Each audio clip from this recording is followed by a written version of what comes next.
Et bonjour à vous les amis auto-entrepreneurs. Aujourd'hui on va discuter de comment faire sa déclaration initiale de CFE en 2023 parce qu'en fait ça change un tout petit peu tous les ans parce que le formulaire évolue. Donc on va rediscuter de qu'est-ce que c'est que la CFE, combien ça coûte et puis comment est-ce qu'on fait donc pour la faire. Alors pour faire la déclaration initiale et potentiellement pour faire la déclaration de CFE. La CFE, c'est une taxe locale. Vous pouvez voir ça comme un peu une sorte de taxe d'habitation, mais pour les professionnels. Donc, pour tous les établissements que vous avez déclarés, vous devez payer une cotisation foncière des entreprises. Il faut la payer une fois par an et on la paye à la commune où est domicilié justement l'établissement. Oui, même si vous êtes à domicile, même si vous êtes chez vous, même si vous avez juste un bureau de 1 m² pour travailler, cette CFE, vous devez la payer. Et du coup, comment est-ce qu'ils savent combien ils doivent vous imposer? En fait, ils vous envoient un formulaire à la création de votre entreprise ou quand vous déménagez. Donc dès que vous avez fait la création, normalement, vous devez recevoir ce fameux formulaire qu'on appelle le formulaire initial de déclaration de CFE. Combien elle coûte cette CFE? Alors elle ne coûte pas excessivement cher. Déjà, si vous faites moins de 5 000 € de chiffre d'affaires, vous êtes exonéré. La première année, vous êtes exonéré. Et ensuite, ça va dépendre notamment de votre chiffre d'affaires, principalement.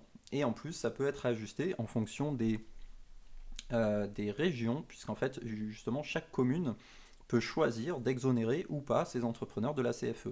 Donc ceux qui veulent attirer des entrepreneurs, en général, font payer moins de CFE, et ceux qui, au contraire, s'en fichent un peu, ou veulent justement ne pas avoir beaucoup d'entreprises là où ils sont, ben, à l'inverse, ils vont faire payer très cher. Mais ce qu'on peut retenir, enfin pour un auto-entrepreneur, honnêtement, ça, les plus grosses sommes, en tout cas que nous on a vu chez Super Indev, c'est autour de 1 000 €. C'est quand même très rare que ça aille vraiment beaucoup au-dessus.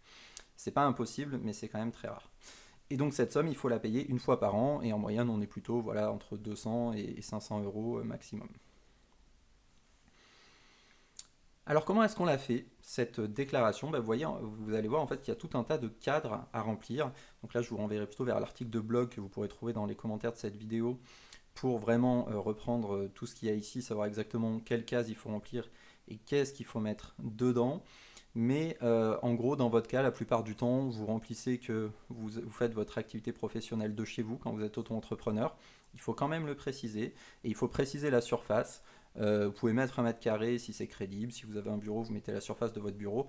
Peu importe, en fait, ça va très peu changer. De toute façon, l'imposition entre 1 et 10 m², ça va absolument rien changer.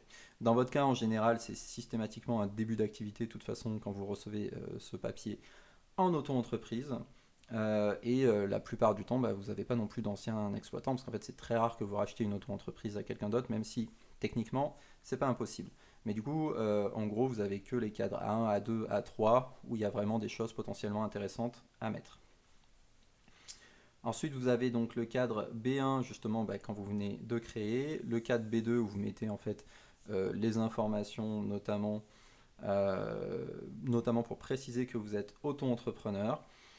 Si l'adresse de votre domiciliation n'est pas la même que votre auto-entreprise, vous avez un cadre de plus à remplir. Donc ça c'est possible effectivement si, par exemple, si vous avez plusieurs établissements.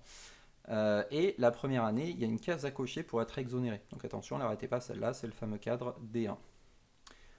Voilà, comme d'habitude, si vous avez des questions ou des remarques, vous n'hésitez pas à nous les poser en commentaire. Et comme d'habitude, si la vidéo vous avait été utile, n'hésitez pas à nous laisser un like. Et nous, ça nous aide beaucoup.